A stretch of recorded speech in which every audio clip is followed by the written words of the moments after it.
Welcome once again as we talk Southside Mavericks football and week one in the books. And if you're going to have a game like week one, it's good to have it week one and kind of move on from there. You can watch a lot of video. And the biggest stat after week one is the fact that the one-loss column in conference is still 0-0. Well, that's true. I mean, we did not perform very well at HarBer. HarBer, you can't take any away from them. They got a great football team, but I don't know if I've ever coached for 20 years in a game like that. It was kind of where we had 5 turnovers in the first half, and first play of the game's a pick 6, and just didn't start well, and just seemed like it steamrolled. But there were some positives out of it. I thought we played really well defensively. I know we look at scoring at 35 to nothing, but really they were in some bad position. I think the average place that HarBer started was at the 31-yard line or something like that. And so, if you're turning it over and they got to go 31 yards, you're not going to beat anybody. But we did a great job of holding them to field goals, and had some guys really step up, some guys on defense that hadn't played, and linebacker core, replacing 4 new linebackers, and I thought those guys played really well.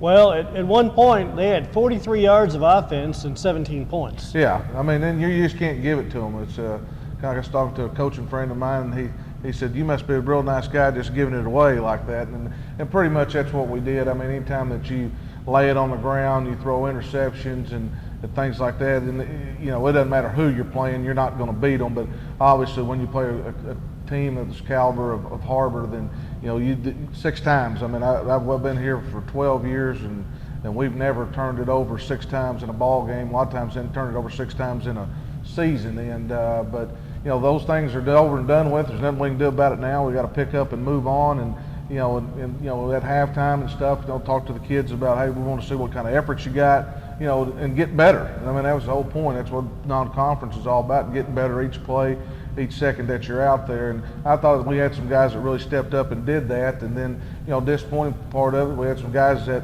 that have played and didn't perform at the level that they needed to. Well, Parker Dixon was injured. He has a kind of a nagging injury he's trying to get over, and he doesn't need to play week one if he's not healthy. But when you guys get him back, if he comes back, that's going to be able to help out. Well, that always, he was one of the leading rushers last year, and he's fighting and trying his best to get back and wants to be out there. But, it's a long season, and we want to make sure he's fully healthy before we put him out there. We don't want to put him out there for one game, then he misses 3 games, and then comes back. We want to get him fully healthy, and that way we can, ride him the rest of the season, and he can have a great senior year. And that's our main focus with him. Now, it was really strange in the first half because at one point they did a shovel pass, and I thought real time it was a shovel pass, but the referee called it a fumble. You didn't get the break on that. Another time, your punter, who had a pretty good night punting the ball, Derek, catches the punt, bobbles it, panics. He runs about 28 yards, but about a half a yard shy of the first down, and that's the kind of night it was. Yeah, it was. It seemed, when just seemed like it steamrolled on us. We couldn't get a break, but you got to be able to make your own breaks. And Derek did a really good job of punting the other night. Did a good job kicking, and he's going to be a weapon for us. Really going to help us down the road. And he dropped the punt and came up 6 inches short. I was standing right there at the marker, thinking he's going to pick up the first down, and didn't do it. And the referee made the correct call. That was a shuttle pass, and that's an incomplete pass. I thought. They were going to miss it and it would be in our favor, but they did the right thing and got together and made that call. And then a couple other times the balls were laying on the ground. We got 2 or 3 people there, and they get on it. But it was just one of those nights. I've been around football for a long time. You're going to have one of those every now and then, and like I said, you just have to pick up and move on. We've got to really get better this week, and in the first half, just coming in at halftime, as I told them, I said we can't play any worse than what we just played. And and our guys, I thought they tried to respond, and like I said, real positive defensively. I mean, holding those guys, like you said, they had 43 total yards and had 17 points, and put them out there time after time after time in short fields is very difficult. One thing I was proud about, when you get in those situations, a lot of time, defense starts pointing fingers at the offense, those kind. Our guys never did do that, and played together as a group and a unit. That's a positive thing when we're going through adversity like that. Well, Davion Johnson played a really good ball game, had a few quarterback sacks. Davenport, the linebacker, you're really high on him. He had an interception, a real nice play. So there are some positives. What do you, as a coaching staff, how do you guys come back and get the kids ready for Greenwood? Well, you got to get ready. You don't have time to, we don't have time to sit around and feel sorry for ourselves or, well, that we wish we would have done this or done that. We got to get a good plan together and get our guys where they know exactly what they're doing, they're confident in it, and you just got to go battle back. I mean, it's part of life. You get knocked down, you got to get back up and fight. And our guys, I know, will respond. And as our coaching staff, we've got a great staff, and they, veteran staff that's been through this before, where you've laid an egg and then you got to come back. And it's funny about football. Week 1. And then you go to week 2, it's like total different year. Each week and each game brings a life of itself. And this is a different week. 45. We can't let week 1 beat us week 2. So that's part of it. And we've been here before and understand it. And we got to get our kids to respond. And I know they will. Well, week 1 was a very tough first half. It was 20-0 for the longest time. Then it was 33-0 at the break. And even when they drove down late, threw kind of a Hail Mary pass, the guy makes an unbelievable catch, and that'll never happen again, and it is what it is. First half, it's 33-0 HarBer. We'll come back and talk about the second half after this.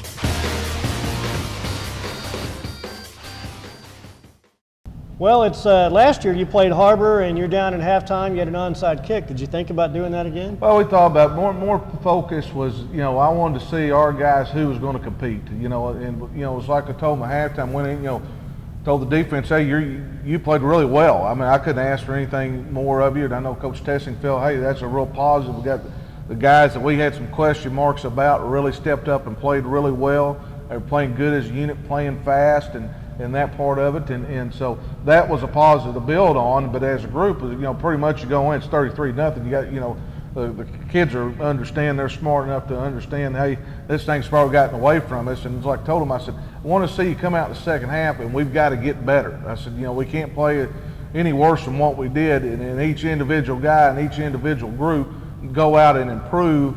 So, we're getting better and getting where we need to be. I'm not worried about the score, not worried about anything like that. And, they came out the first play and they hit an 80-yard touchdown run on us. And so you're thinking, oh, gosh, here we go. But, that was a deal where we were in a certain defense and didn't get checked out of it because they motioned the guy in the backfield, didn't get checked out of it. And they, we'll, as coaches, we'll take that and because we can get that fixed. And they hit it on us. But you watch the players, Darren Davenport, running as hard as he can, about catches the running back. And, that's what I'm talking about. That's kind of effort, Now, we don't want to run 80-yard touchdowns, and we don't want to be down 33-0 at the half, but, that's getting better, and that's showing effort, and that's playing hard. And so that was more of the challenge coming out in the second half with, offense, defense, and everybody. And, I thought our effort was, pretty good in the second half. Well, at that point, it's 40-0, and one thing I was impressed about, and it's human nature in football. You're going to have some really bad penalties. This college football on Saturday, the LSU kid hit the Wisconsin player. He should be out of football for a week or two. But Southside had no flagrant fouls, no bad penalties. It is what it is. To me, that's got to be a positive. Well, it is. I mean, bottom line, in our football program, we don't allow things like that. Sometimes it happens, but our kids, we got a really good group of kids that are great kids at school and in the classroom and off the field, and really proud of our bunch. The focus is, there's no sense in any of that stuff in football. I mean, just you're talking about the LSU situation. I saw it on a highlight. There's no sense in that. There's no room for it. And kids and people get frustrated a lot of times. But I thought really we had a couple motion penalties, and then we had an unsportsmanlike one time, and it was a guy that's a senior that knows better, but we ended up getting it corrected. He understood what he did wrong, but you know, our kids, we try to play with class and have class whatever we do, and you know, even if we're up 40-0 or down 40-0, you know, we want to play with a lot of class. Well, week 2, the schedule makers didn't get any easier for you, and of course your entire schedule is really tough early on the first half of the year. Greenwood comes to town, and Greenwood just has been this machine during the Jones era for about the last 10 years. What do you have to do against Greenwood? Well, number one, you're going to tackle real well. They're a very well coached football team. They get, you know, they've got the luxury of having 2 Division I quarterbacks, and you know, obviously that's where the focus goes on because they're really good players. I think they've got a very good offensive line that's probably underrated. They do a really good job there. You know, defensively looks like they're just on film. They look a lot better. They're more improved than what they're a little more physical, more athletic than they were last year. So, and they're ranked number 1 in the state. I mean, they're ranked number 1 in the state in 6A for a reason. I think some people got them in the top 5 overall. We've got a very good football team, but you know, it's kind of a different group. It's a different team than what we just played. Where you know, they're going to spread you out. They're going to play physical, and they're going to, you know, try to run the ball, and they can throw it around a little bit, and so you know, it's be a challenge for us. But you know, it's Greenwood Southside. It's always a big game. I know our kids will be excited. Their kids will be excited to play it, and you know, we just got to come out with, and play and take care of the football and not give them any gifts. We've had a lot of good games. We've been on the short end of the stick last couple of years, but you know, at least the last 3 games we played with them, always, you know, last second field goal, you know, less than 1 scored, you know, game, and then last year was just back and forth and had a chance and throwing a Hail Mary at the end of the game. So they've always been really good games, and I'm sure there'll be another good game this Friday, and hopefully we can come out on top. Greenwood at Southside Friday night at Jim Rowland Stadium. We'll see you there. For Coach Jeff Williams, I'm Kevin Taylor. So long on the Mavericks Coaches Show.